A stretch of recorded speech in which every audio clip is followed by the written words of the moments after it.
going on, everybody? Welcome back to the neighborhood, to another episode of Mr. Coker's Neighborhood. And I'm here with my friend, Mr. Kyle Style Dory. I appreciate you coming on. Just to give my subscribers and friends a little background, this is actually a very special interview for me because Kyle's actually one of my favorite people. And I've known Kyle for about, how long has it been now? Well, we got here to LA in 2015. Mm-hmm. I think I met you probably early, so about early 2015, 2014. Yeah. 2014. Yeah. You did the boot camp in 2014. Yeah. With a Rosh. Yeah. 2014. Yep. So about that time. So yeah, just like that. I know, it's amazing. So it's been, dude, it just amazes me. It's like, it's been 5 years now, but it feels like yesterday. It doesn't feel like that long at all, man. I know. The time flies. That's awesome. Uh-huh. So tell everybody a little bit about you. I know that you came out here. Tell everybody at home where you came from, who you are, and what is it that you do. Yeah, so I came here from Maryland, East Coast, Baltimore, Maryland, in 2015. Hello. And yeah, it's been a fun ride out here. I do hypnotherapy out here in the Los Angeles area, and as well as a lot of online clients and whatnot, using hypnosis and the subconscious mind, psychology, and really diving deep into getting people where they like to be and letting go of the things that they like to let go of. Okay. Right now, I'm taking my education to the next level, working on my graduate degree so I can get licensed as a psychotherapist, with also a focus on couples and family dynamics, because I believe that systems is a big part of who we are, our family unit. When I started out as a hypnotherapist, a lot of the things that came up, I found out were family stuff going on with clients. And I could work with it, but there's a little limited with what you can do as a hypnotherapist, and that's why I'm getting licensed. In that way, I can broaden my spectrum with the people I can work with legally. Right. So it's been a fantastic journey. LA has been very good to me. Awesome. I'm really glad that you touched up on that. So, given that you're a hypnotherapist, let's say I come to you, and let's say I have like some things that I need to let go of. What are some common things that people feel the need to let go of when they come and work with you? Yeah, well, a lot of things I find that people need to let go of is one, they seem to be very caught up in the opinions of what other people feel about them, and those kind of things hold them back. Not to say that people's in our lives that are important to us, not to say that their opinions aren't important, but at the same time, our opinions need to be very important to us, especially when it's our journey. No one can live it for us, it's us doing it.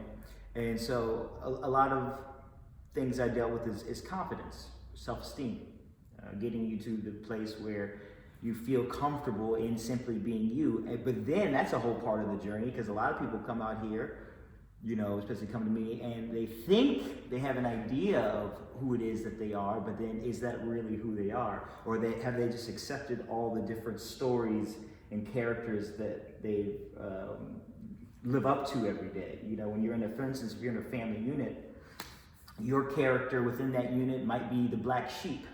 And so the ways that you interact with the family kind of solidify that character, because by you going outside of that character, that throws off the whole structure. So people kind of can get sucked up in the way. Same thing goes with friendships. You might have a group of friends and you're the goofball, or you're that person or whatnot, and eventually you think to yourself, hey, that's not actually who I am. But then you have to go deep and find out who it is that you actually are. And that's a process in and of itself, to figure that part out. As far as letting things go, you just really sift through who it is that you you're not, and you can let those things go. And then when you kind of let those things go, then it's a little more clear of who you actually are, and that's a lifelong journey too. Oh yeah. Yeah, that's just I think that's one thing that people have a hard time actually accepting, that every day is just it's a new day. You know, I feel like there's a lot of people that get involved into that type of stuff, and I'm totally guilty of this, and this was something that I had to let go of. But a lot of people, they get involved with self-help, and they just try to cram so much information that I actually do think instead of self-help, I think it actually becomes self-hurt. Okay. Yeah. So that's something. Actually, you know what? Let's talk a little bit about that. Like, have you ever heard of like the term analysis paralysis? I've heard of it. Yeah. It was basically you're taking in so much information at one time, and then because you have so much going on, you're actually not making any movement. Is it something along those lines? Yeah. It's people that just like get so drained up in information, and they just don't do anything. Yeah. They feel like, oh, I gotta have this answer before I do this, and I gotta have this answer in order for me to do that. And I'm 100% guilty of that. And it was only up until probably about maybe like 2-3 years ago when I really just had to let go of overthinking and accepting that I had a lot of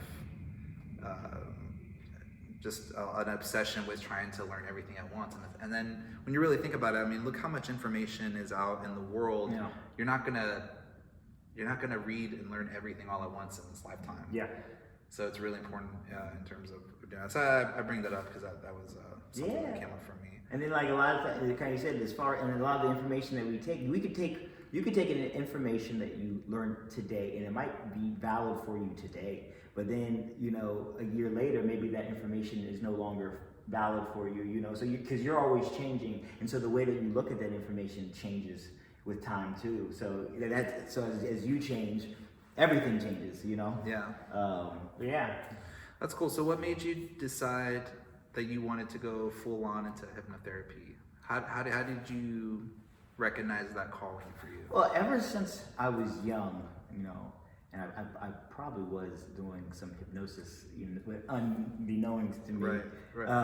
When talking to people, because I love people, and now I say that I don't always love what people do, but at the core, I love people, and I think that's important, especially if you're working with people. You have to obviously care about them. But I've always been that type of person, and but a big part of my life has been in the customer service industry. I've bartended for years, sommelier work, so I have a lot of wine knowledge and whatnot, and I did very well in that field. And it wasn't the technical aspect I was really good, but it was the connections with people, and I think having that background actually made me a better therapist. A lot of times people, think of the bartender as the therapist. I actually was that bartender. Right. Where you talk and you build relationships and you really listen. So it helped me with that aspect. But I knew that was more in line with who I was, and when I moved out here, I really wanted to change, and I wanted to focus on working somewhere in the area of growth, whether that be like life coaching and whatnot. I didn't really know about hypnotherapy at that point in time. But then out here, I found an amazing school, Hypnosis Motivation Institute, out in Tarzana. I believe it's one of the only nationally accredited, regionally accredited schools for that. And I went through that program, learned a lot, and then graduated and learned even more after, because after then you start, you're practicing more, and it's when you're, that's the whole thing is a practice. You have a hypnotherapy practice, you have a doctor's practice. So we're all basically learning as we go, and with every client, you learn something new, and then and that has been the journey. And as I said, from that, I've gone even deeper as far as more of a psychotherapy, more of a clinical licensed route too. But yeah.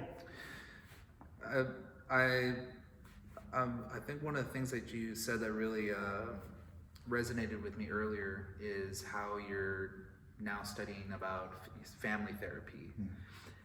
And I think family today is so important because I feel like there's a lot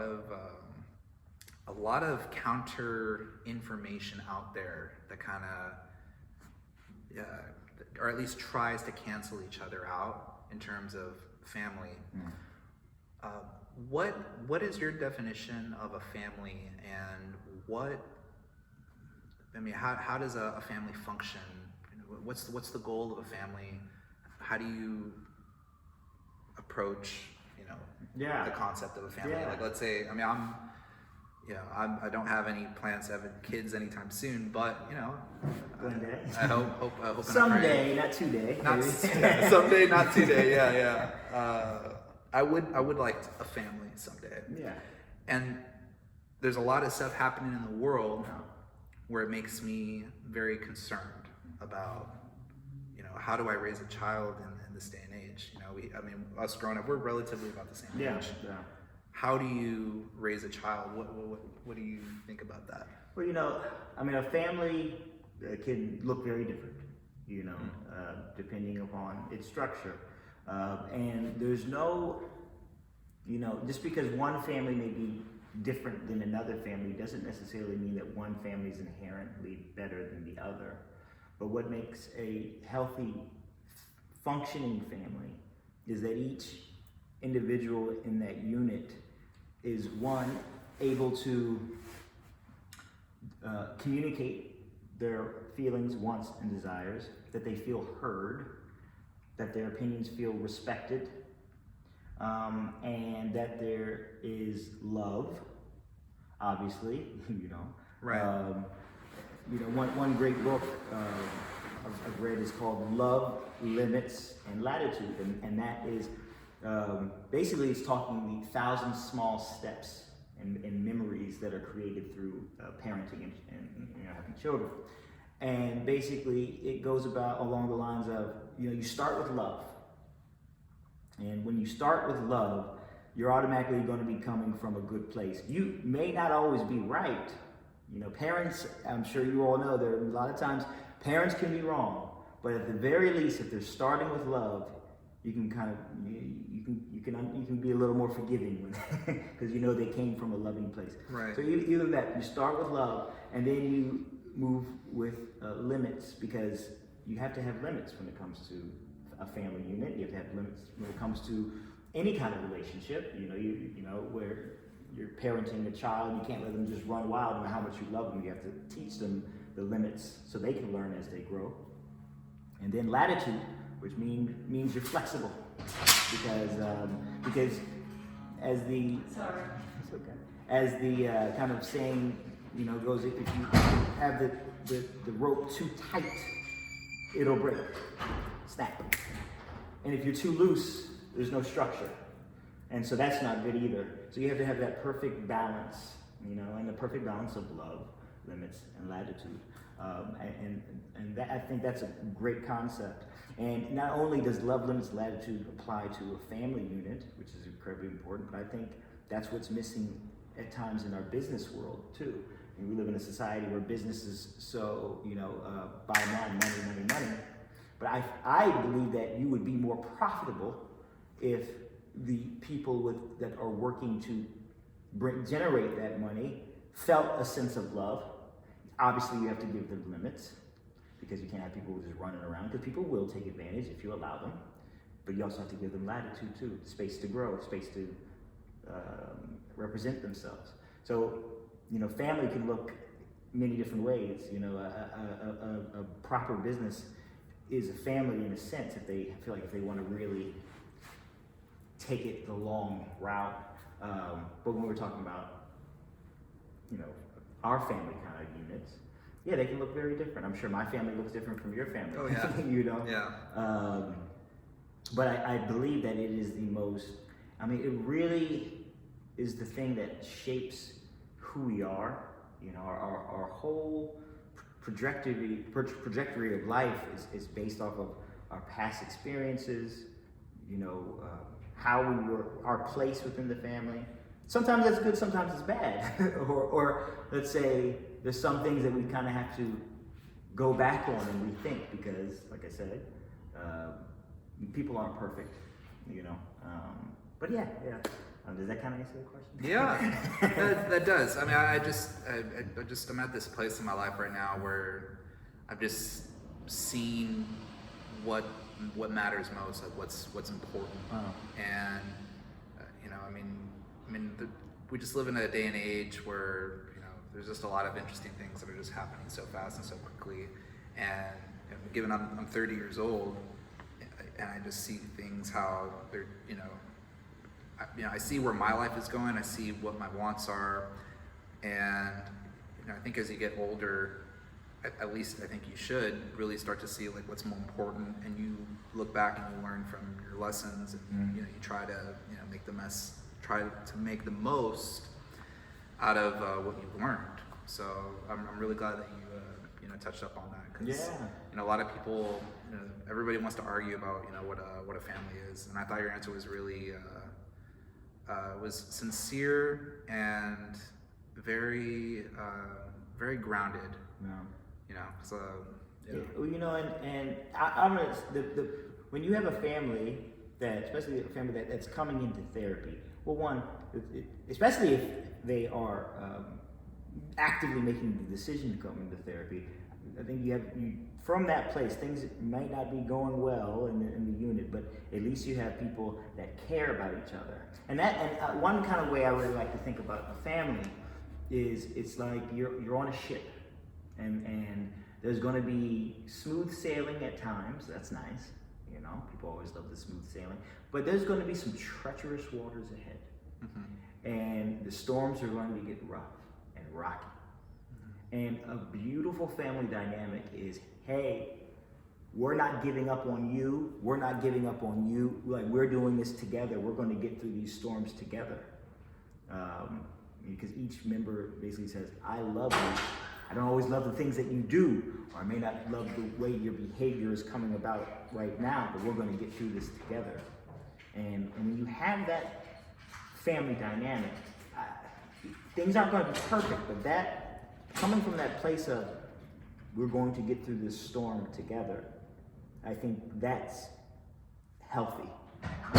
And so it doesn't mean there's no perfect. What does perfect even mean? But can you get through the rough times together, or will you do everything in your power to make sure? And are you willing to be wrong too? Because that's very important, because sometimes it's hard because people don't want to be wrong. Parents don't want to feel like they're wrong because they don't want to feel like they're bad parents, but there are things that they can do. And then, children, depending on where they are cognitively, may not be able to see the big picture, and that's what the parents' job is to do too, to help them see that.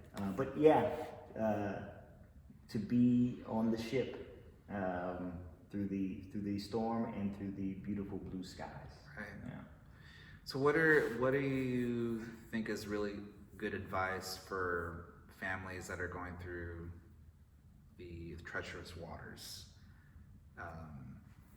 Like, let's say there's a family, father, mom, children. What would you say is what's most important for the family to stay together? I would say communication. Every member of the family unit needs to be able to feel that their voice can be heard, and that their voice won't be ignored, or it's like, whatever. They need to feel like, hey, how are you feeling? Now, I may not agree, but tell me. And maybe being willing to be wrong is also very important too.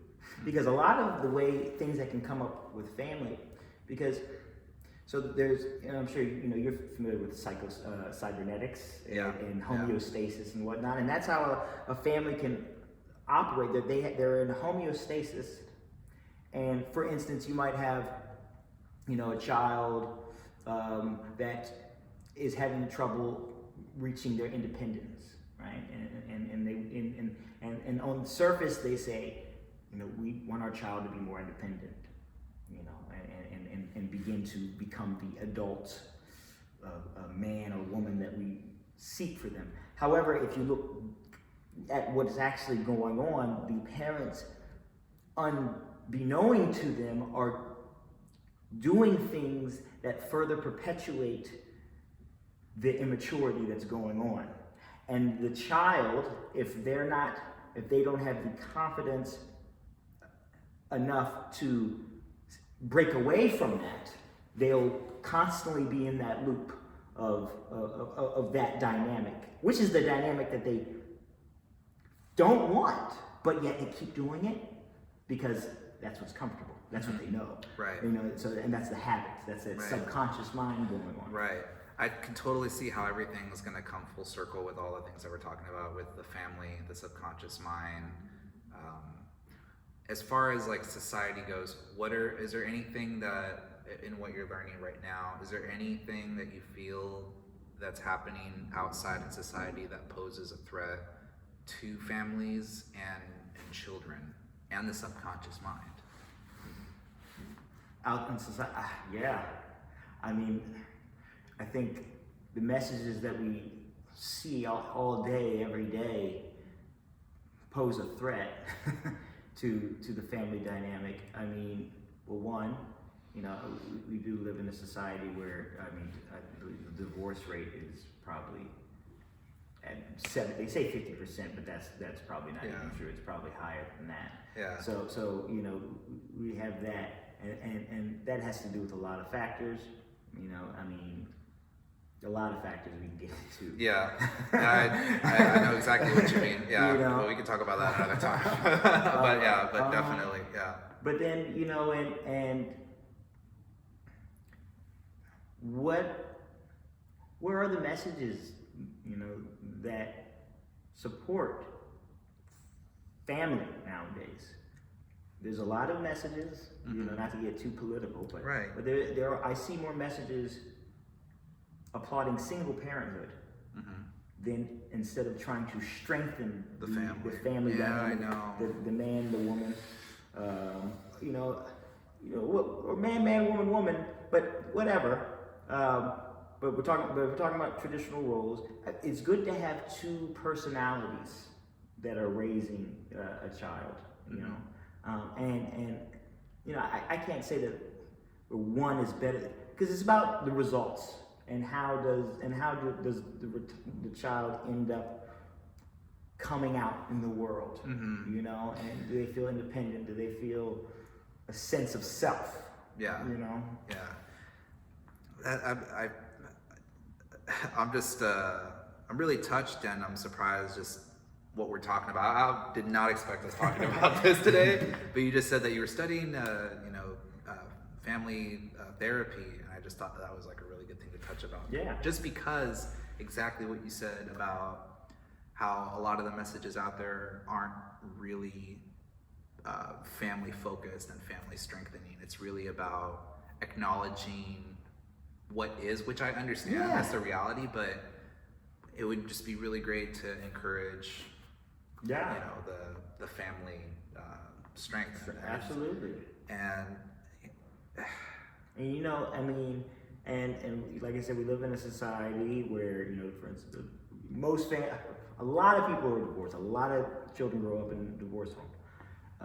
You know, I was very fortunate that my parents stayed together. Granted, I've seen the hard, rocky times, but you know, we were in that boat. You know, when we got through the storms and whatnot. But you know, they're still on the boat in some form.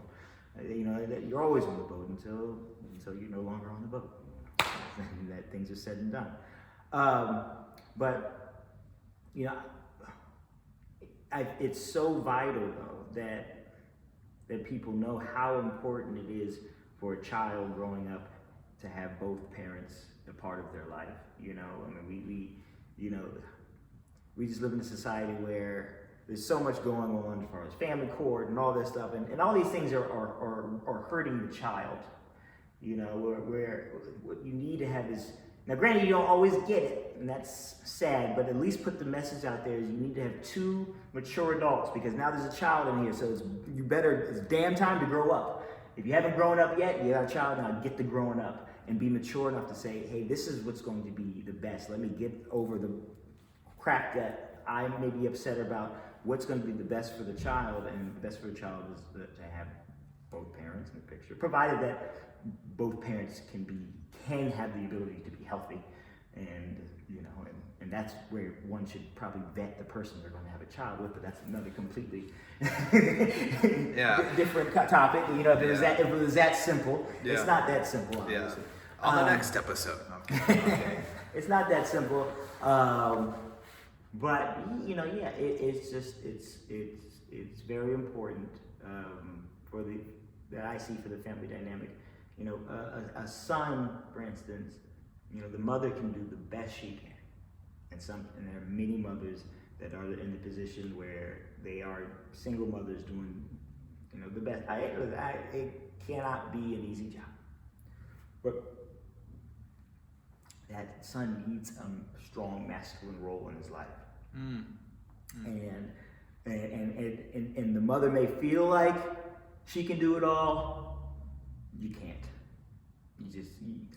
I'm not saying you're not doing the best, and I'm not saying that in that position you didn't do the best that you could, but we're talking about what's going to be the best for that son, and even daughters too. But talking about, you know, as a man growing, you know, as a man now, you know, having strong masculine figures in my life helped me shape into the man that I've become, and further grow it into as I get older, because it helps to instill values and ethics and from that masculine perspective. You know. Yeah, I feel like there's a lot of dialogue about what's wrong with masculinity that I feel like it dominates the lines of what is good about masculinity. And people today, when they mention the word masculinity, they often associate it with toxic masculinity. Yeah. So that's, I mean, you hear that enough, and then when it's asked, what is masculinity? People can't really talk about that. Or what is, if you're to ask somebody, well, what is masculine and what is feminine? And those two are always going to be, you know, they're always going to be together. You know, they might be in, you know, like, you know, straight couples or gay couples, but there's always going to be that masculine and feminine. Always. And I feel like that's where we've reached at this point of living. And you know, we've known a lot of people throughout the years, you know, who have, you know, been on different extremities of the spectrum when it comes to, you know, people talking about, you know, relationships, sexuality. But I feel like you and I and a few other people have come to that mature place of just actually really be genuine and come from a very strong and firm and gentle place and communicate, you know, what values are, what family values are, you know, what's masculine and what's feminine, without being condescending. Because I feel like as we enter in the new decade, I feel like we're entering in an era where men can actually be strong, firm, genuine. And of course, you're gonna have your personalities. You're gonna have, you know, everybody at their core has something about them that's unique. Some are more rough than others, and some are a little bit, you know, soft than others. But I feel like the direction going forward, you know, in talking about masculinity is just is a place of just sincerity. You know, a lot of people in the past, it has been toxic, but the opposite of toxic is tonic. Yeah, I like that. Yeah, so I want to talk about masculinity from a tonic perspective. And you know, when I think about, you know, when I first was getting wind of the toxic masculinity thing, you know, what I gathered was, well, one, no one was talking about toxic femininity, you know. No one really talked about that. It was a strictly toxic masculinity. And I get it that we live in a certain society that's trying that, and the attempt is to shine the light on certain things. And I get that. But what you're also doing is you're encompassing a whole group of people, half it, you know, half half the planet, yeah. Half the planet. You know, and so with that being said, when I first heard that, it didn't sit right with me. What I gathered was that it's not a toxic masculinity. It's just toxic behavior that you're attacking, and that's good. Why go ahead and fight toxic behavior, but you don't have to label it masculinity. It would be like saying, you know, you're in a relationship, but it's toxic love. Well, I don't know if love and toxic go together. you know. So what you might now have is toxic neediness with under the guise of love, toxic insecurity, toxic manipulation.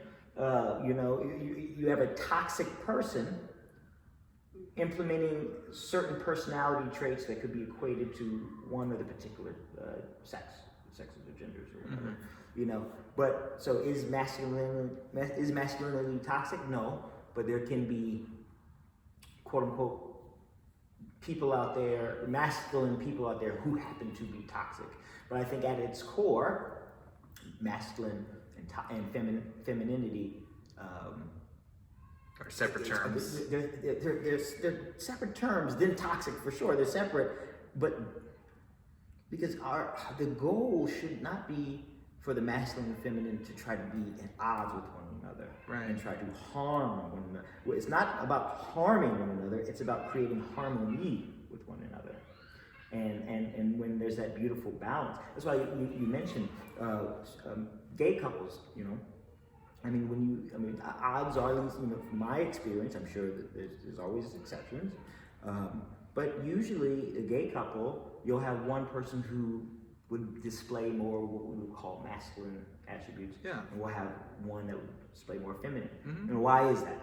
Well, one, because the two energies, if you want to look at it that way, they need something to balance out. If you have two that are the exact same, you're going to get head to head. You know what I mean? Like with the batteries, you need a plus and a minus for it to work. You know? Right. And so relationships go in the same way, especially when we're talking about intimate relationships, because that's where you're opening yourself up and really allowing yourself to express oneself, which can be a scary thing.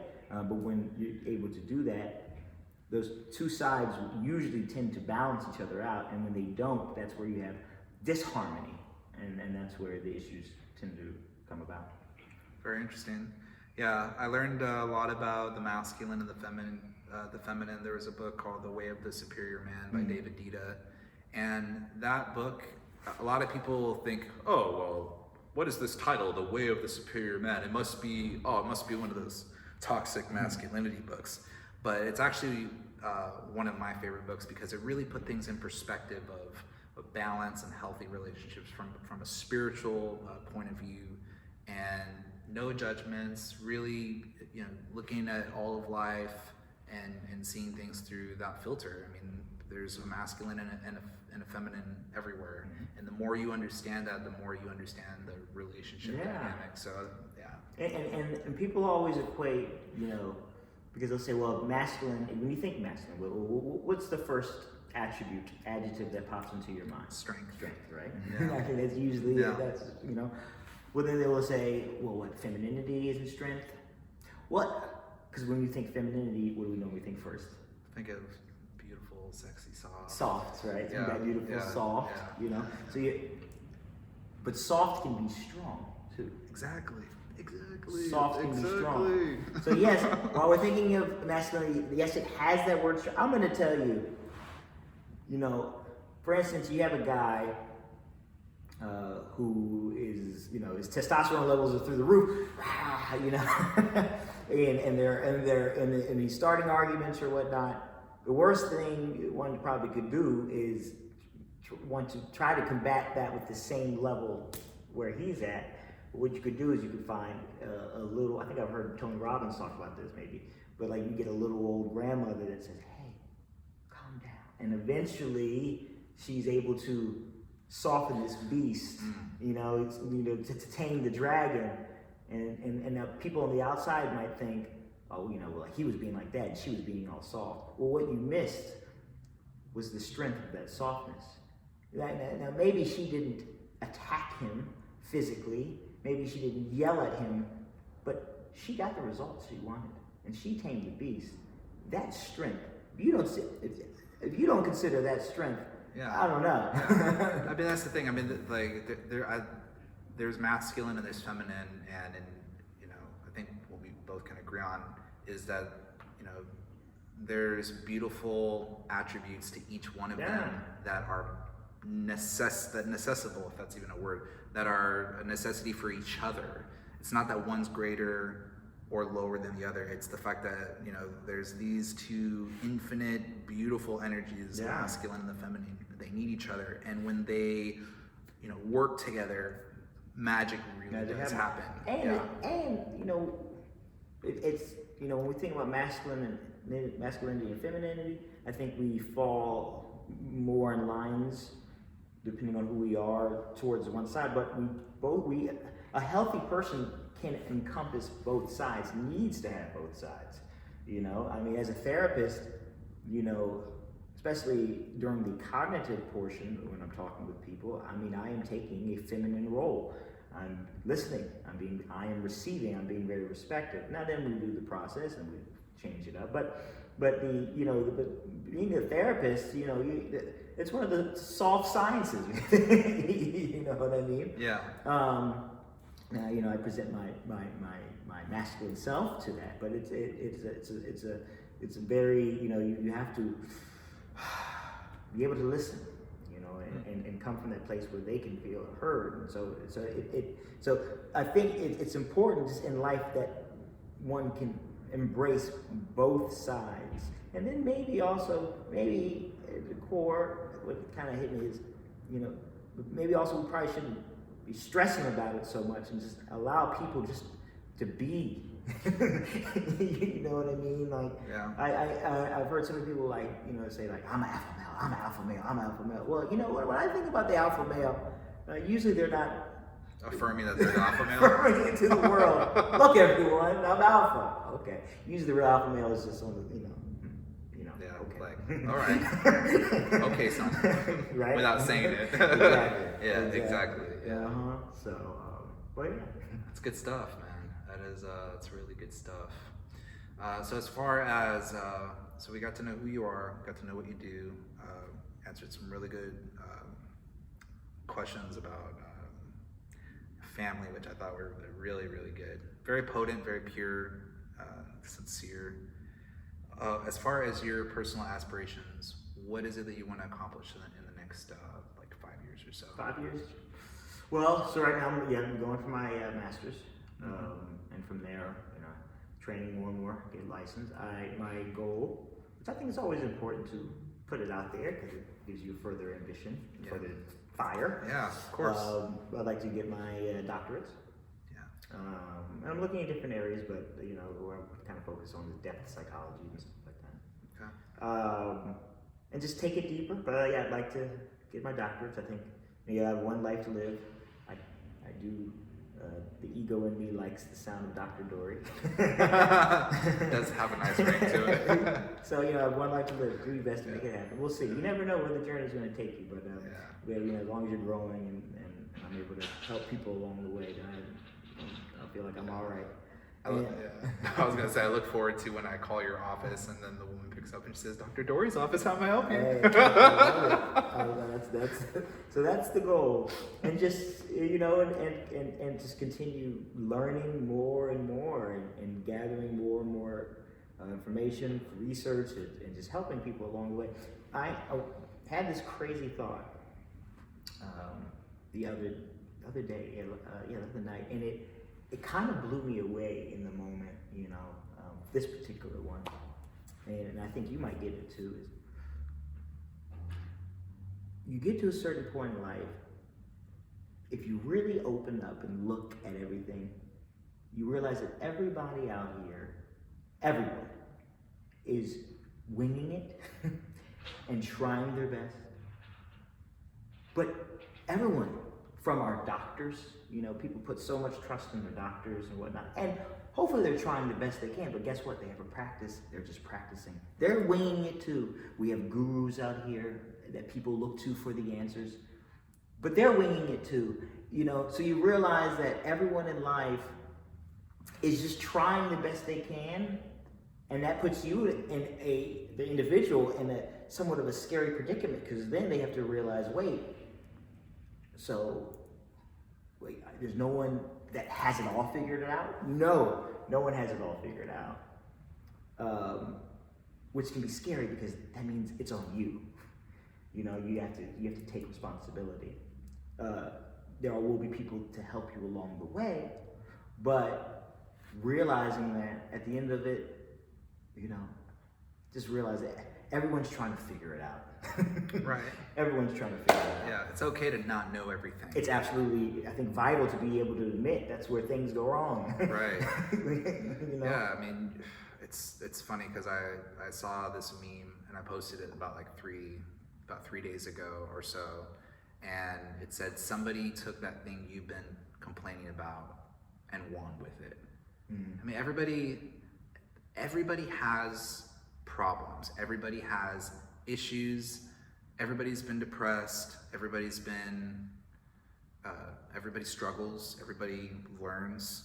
So, I mean, something that helps me put things in perspective, because I mean, even today I have problems. I'm sure you have problems. We all have problems. Yeah, we're human beings. We have problems. Yeah, I don't feel like I feel like it makes me more of a genuine therapist, being aware of that, I mean, you might have, the guru people, certain people that constantly try to come off as if they're perfect, but they're not. And usually the ones that try to come off as perfect, usually there's some narcissistic personality things going on there, But being able to admit, hey, I'm not perfect, well, that opens you up to actually being able to understand and help someone, because we can see ourselves in other people, and other people can see themselves in us, and that's where really genuine communication can come about. Yeah, absolutely. Yeah, so every once in a while I gotta put the pause button and just realize this bullshit that I'm dealing with right now, it's gonna pass. I hate it, I don't like it, but when you look at all the problems you had from 5-10 years ago, It's so funny. They don't matter anymore. And it's this problem that I'm having right now, one day it's not gonna matter anymore. So why the fuck fuss about it as much as we can? And it's still a practice. I'm not acting like it's easy. Oh, I have a problem. Oh, glory, hallelujah. I'm not a saint when it comes to that, but you have to affirm. At least you have the awareness. Yeah. That's a big thing. Just the awareness is a big step. Many people don't get to the point where they're even aware. So just having an awareness of whatnot, and really just going through the practice, because that's what it is. I think I think life is practice. We're here to practice life. Absolutely. And every day is it, and we grow. I had some clients recently, and I noticed a pattern when talking with them, and they were, giving me their presenting issues, and I was speaking them through, but it appeared as if they wanted me to give them the answer, or they wanted me to give them which choice, like, should I do this, or should I do that? And they wanted me to make the decision for them. Right. So I wanted to put it out there. I absolutely love being able to help an individual reach the decision that they want to make, but I will not make that decision for you, and I would be doing a disservice to you, because it's by you making a decision that you are empowering yourself as an individual. We can get through the process, make sure that you've thought about each and every possible outcome, so for you at that moment the best thing for you. But it's so important that the individual makes the choice, especially in terms of therapy and stuff like that, and coaching and whatnot. And I get the sense that a lot of times people want other people to make the decision, one, because they just don't know what to do, but also if the decision ends up being the wrong decision, well, they can point the finger and say, that person told me to do it, therefore I don't have responsibility. Well, you do, because you're still an autonomous being. You're an adult. You made a decision. Indecision is still a decision. Right. Absolutely. Yeah. But I can see that, and so that's why it's very important. I think a big part of what I do with hypnotherapy and the whole therapeutic process is empowering people to have the confidence, the self-esteem, and just the openness to be who they are and make decisions on their own and be okay with the consequences, because it's all going to be a learning experience. If you come from a good-hearted place and you've thought things through, things will be okay. Things will be all right. That's it. But I love how you interpreted, all that. Leaving your client people that work with you in that place to be empowered and to make the decisions themselves. So how do people find you, Kyle? Like, let's say people, they see you, they hear about you. How do they approach you? How do they go about working with you if they want to work with you? Yeah. What can they expect? They can reach me. My website is www.magicminds.com. MAGICKMINDS, magicminds.com. Kyle Michael at magicminds.com right now is my email. They can always shoot me an email there. And they can check out my Instagram. That's at magicminds. Yeah, I know you're aware of my Minute of Motivations. Yes, I am. Yeah. Minute of Motivation. I have my my first 100 on there, and then by now I kind of started posting some to YouTube as well. But yeah, I have over 100 of those on there, so that's a good outlet. But yeah, my email. You can find me on Facebook. Feel free to. What they say, PM, DM, whatever. PM, private message or DM. Or DM goes down in the DM. Yeah, it goes down in the DM. But yeah, feel free to send me a message, and we can have a quick consultation to find out what's up, to see if it's a good match, and go from there. Right on. Yeah, and anyone who has seen this and can and use David Coker as a reference of finding me, I'll do something special as far as a therapeutic session, or we'll find out what's best. But okay, awesome. And then if you can give like your backgrounds and qualifications with that. Yeah. As far as that, HMI. Okay. Yeah, so I'm a certified hypnotherapist. Certified hypnotherapist. Okay. Yeah, I originally got my bachelor's in philosophy and psychology. Okay. Yeah, and the life took me a lot of different directions. And now I'm currently a graduate student. Awesome. Yeah, and so doing that as far as psychotherapy, focus on marriage and family. And so and I'm a student of life. And yes. and so I'm learning constantly every day. I've worked with many people, and I hope to work with many, many more. I have no doubt that you will, and I'm very proud of the person that you've become, the person that you're becoming, and it's an absolute pleasure, man. And you're one of the few people that I really hold dear to my heart, and I love seeing you grow and progress and really helping. And once again, thank you for coming. Thanks for having me, brother. I appreciate it, man. Thank you very much, guys. So you guys know how to find Kyle, and I just want to say thank you guys again for watching, and I will see you on the next one. Cheers. Peace.